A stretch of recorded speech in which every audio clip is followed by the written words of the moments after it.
Привет! Очередная горячая новинка от видео без лишних слов. И сегодня это жидкая втирка. Та жидкость, с помощью которой можно создавать невероятные дизайны. А делать зеркальные ногти станет намного проще. Многие мастера стараются избегать работу с втиркой, так как она довольно капризна. Не всегда втирается или втирается с проплешинами. Сегодня покажу способ, который получится абсолютно у всех. Также досмотри видео до конца, ведь я расскажу, как правильно и прочно закреплять пигмент.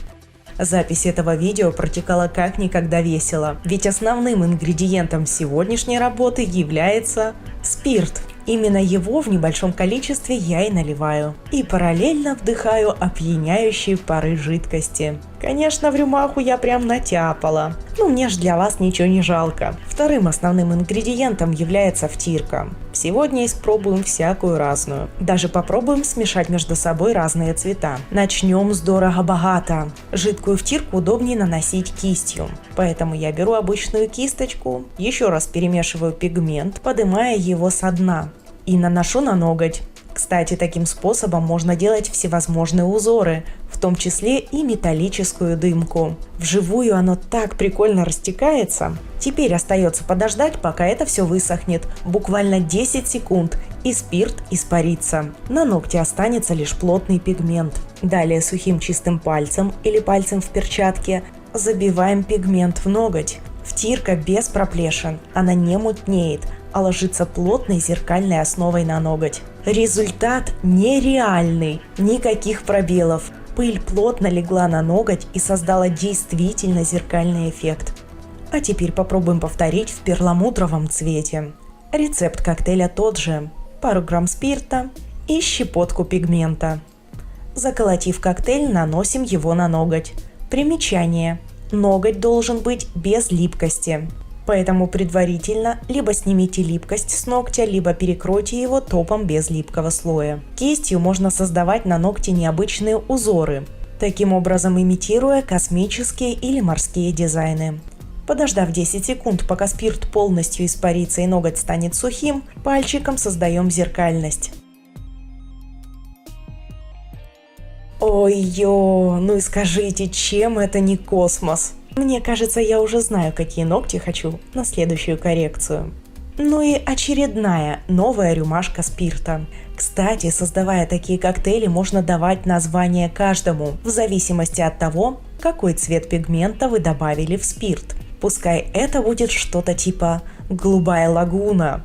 А какое название дали бы вы этому коктейлю?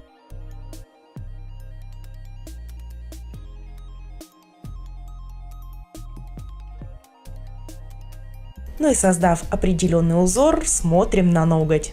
Что-то очень напоминающее руны или зодиакальный круг. Мне нравится. Ну и посмотрим, как же этот ноготь будет выглядеть в зеркальном варианте. О май гад! Теперь я не знаю, какие ногти хочу в следующий раз. Поэтому давайте смешаем сразу два цвета. На уже высохший бирюзовый пигмент я добавляю капельку золотого. Такой ноготь также что-то напоминает. Например, глубины океана, ну или что-то в этом роде. Такой вариант может существовать как и самостоятельный дизайн. Остается лишь закрепить его. Что же получится, что же получится, что же получится? О, ну тут тоже очень необычно вышло. Цвет какой-то неописуемый. Если вы решили намешать такой коктейль на один раз, то можете сделать в такой же открытой таре, как и я.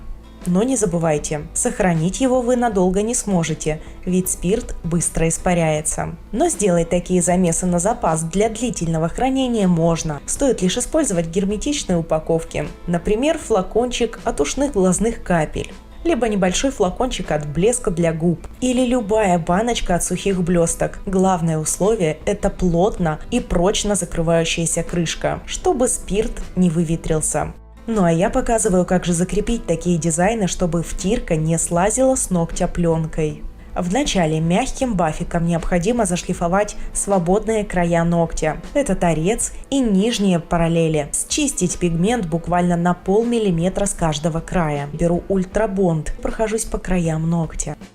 Теперь ноготь необходимо закрепить базой, но не любой. Густая каучуковая не подойдет. Она очень тягучая, и за счет своей плотной консистенции она просто стянет весь пигмент с ногтя и образуются проплешины. В зеркальных дизайнах это недопустимо. Для подобных дизайнов подойдет обычная жидкая база, которая абсолютно не тянется и не потянет пигмент за собой. Просто перекрываем ноготь без выравнивающего слоя. Кистью желательно не возюкать по ногтю. Перекрываем одним движением на каждый шаг. После просушки перекрываем все глянцевым или матовым топом и смотрим на результат. Ноготь не мутнеет, остается все таким же глянцевым, зеркальным и блестящим.